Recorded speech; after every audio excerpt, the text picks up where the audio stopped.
જો દોસ્તો આજ બનાવું છું હેલ્થ મતન અને પછી કટિંગ કરી નાખીએ.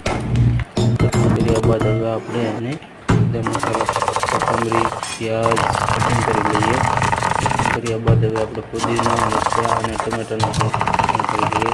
ટમેટાનું કટિંગ કર્યા બાદ હવે આપણે એની ગ્રેવી કરી નાખીએ. ગ્રેવી થઈ જાય પછી આપણે પ્યાજની પણ ગ્રેવી કરી નાખવાની છે.